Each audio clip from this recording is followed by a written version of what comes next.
Have you wondered how the addictive sugar is made? Well, today we're going to unravel that sweet mystery. You see, sugar isn't just a simple condiment we sprinkle on our morning cup of joe or the secret ingredient to our favorite desserts. It's a staple in our diets, found in everything from our beloved chocolates to our hearty breads.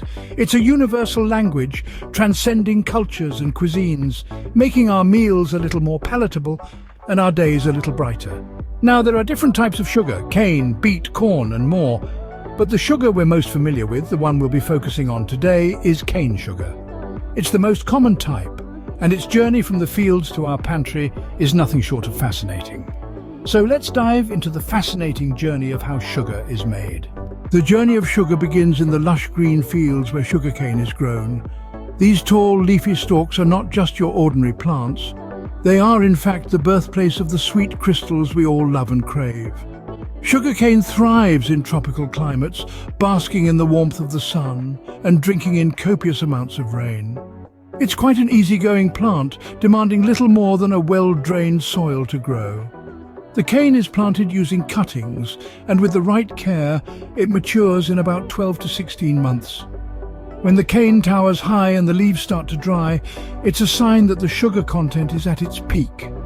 That's the moment for harvesting. Workers, armed with sharp machetes or modern machinery, cut down the cane close to the ground, ensuring that the maximum amount of sugar is retained. Once harvested, the sugarcane is ready to embark on its transformation into sugar. The harvested sugarcane now moves to the factory where the magic begins. Here, the sturdy stalks of sugarcane meet their match in the form of powerful roller mills.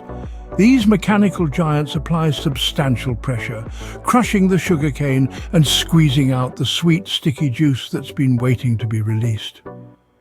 This juice is the raw material that will eventually be transformed into the crystal white sugar we all know and love. But what about the remnants? What happens to the fibrous material left behind after the juice has been extracted? Well, nothing goes to waste here. This leftover material, known as bagasse, is put to good use. Bagasse is an excellent biofuel, providing the energy needed to power the very mills that crush the sugarcane. It's a beautiful cycle, isn't it?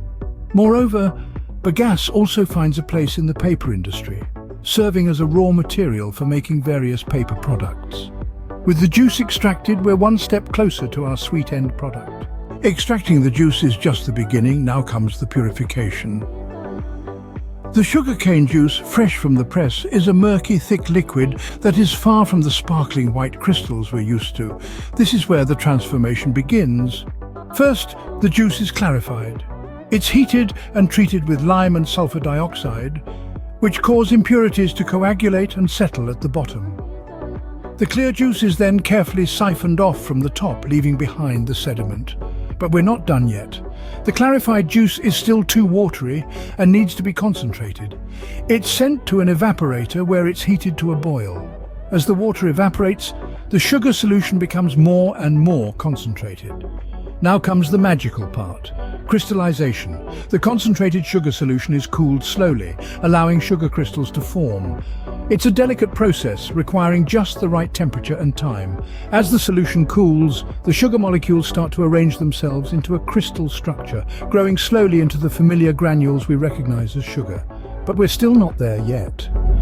The sugar crystals are surrounded by a syrupy liquid known as mother liquor, which needs to be separated. This is where the centrifuge comes in. The sugar and mother liquor are spun at high speeds in a centrifuge, forcing the liquid out and leaving behind the crystals.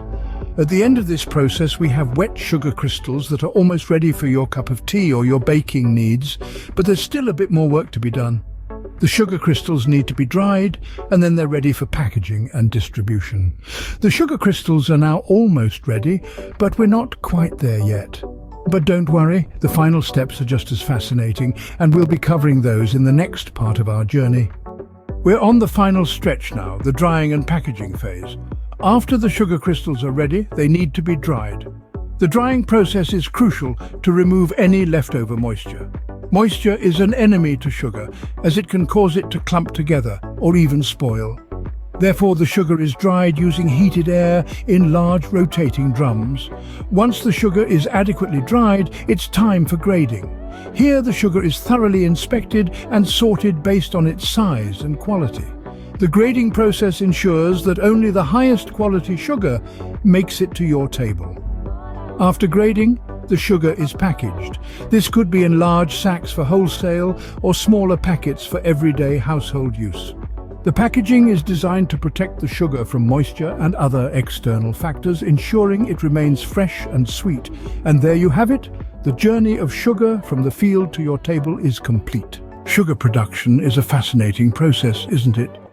We've taken a journey from the sun-drenched fields where sugarcane thrives to the bustling factories where this everyday essential is born. It's a tale of transformation, as tall, robust stalks of sugarcane are harvested and stripped of their sweet, sap-filled interiors. The juice extracted is a raw, natural sweetness, ready to be refined into the sugar we know and love. Through the process of purification, the juice is cleansed of impurities and subjected to crystallization, where it forms the familiar granulated texture. The final stages of drying and packaging are equally important, ensuring that the sugar remains fresh and flavorful. This intricate process from field to table is a testament to human ingenuity and the wonders of nature.